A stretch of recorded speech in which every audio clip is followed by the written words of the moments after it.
Durante meses, o país foi bombardeado com manchetes, análises e declarações que davam como certa uma conspiração militar contra a democracia, articulada nas sombras do Palácio do Planalto.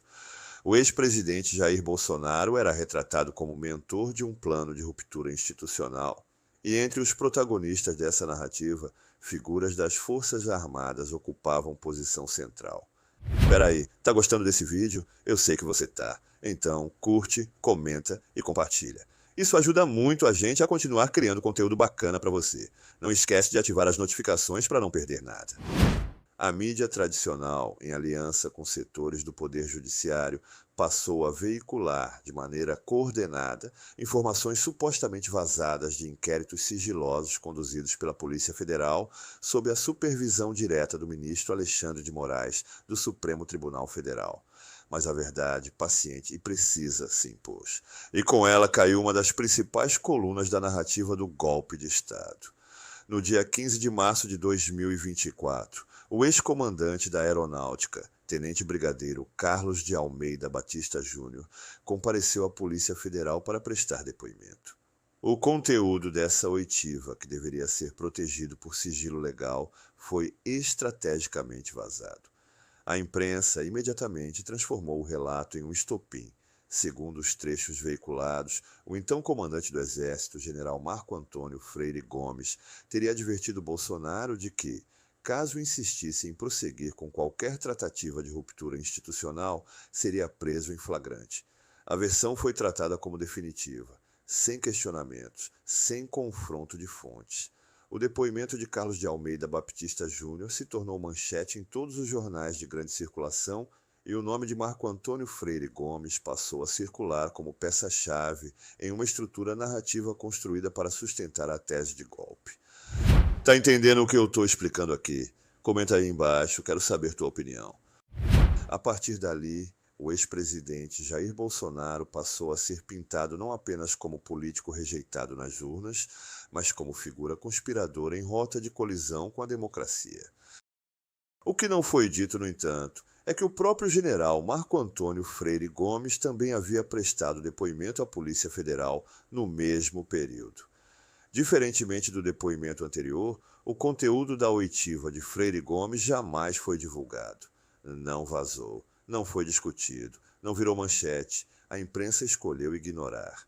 Enquanto um depoimento serviu para alimentar manchetes, o outro foi soterrado pelo silêncio deliberado. A seletividade não foi acidental, foi estratégica. Semanas depois, diante do avanço das investigações e da necessidade de consolidar a narrativa do golpe, Alexandre de Moraes decidiu intimar o general Marco Antônio Freire Gomes a prestar novo depoimento, agora diretamente diante do Supremo Tribunal Federal. Era a chance, pensava o ministro, de ouvir da boca do general aquilo que os jornais haviam cravado semanas antes.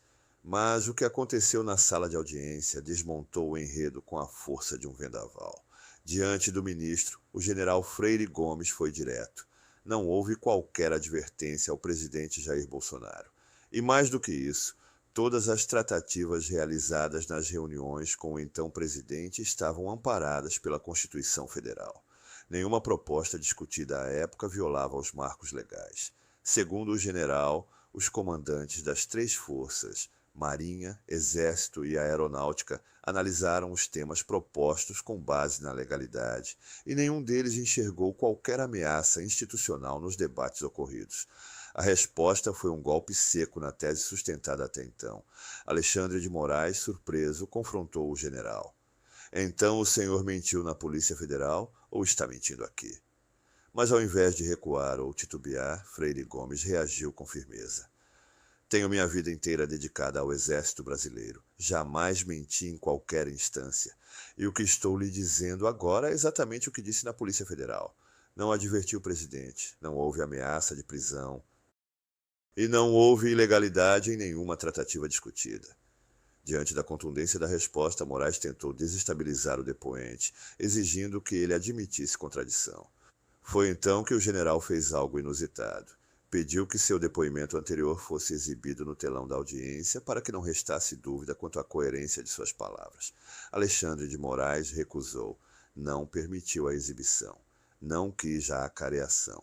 Ali, diante de todos, ficou claro que o ministro não buscava a verdade, buscava a confirmação de uma narrativa já construída.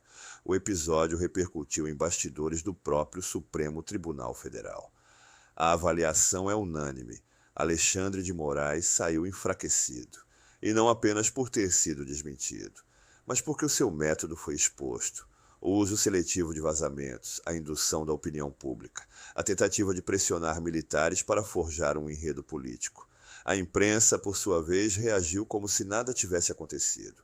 Ignorou o confronto, silenciou diante da negativa do general, não corrigiu as versões anteriores, não atualizou as manchetes. Nenhum jornal de grande circulação publicou, com o mesmo destaque, a fala oficial de Freire Gomes. A omissão, nesse caso, é mais grave do que o erro original, porque revela não apenas descuido, mas cumplicidade. A verdade agora está posta.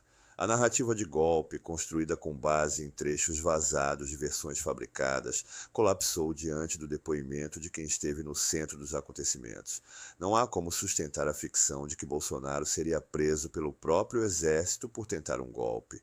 Os próprios comandantes negaram essa versão, em documento, em depoimento, e diante da mais alta corte do país. A pergunta que permanece é: quem responderá pelo enredo fraudulento que mobilizou o país por meses?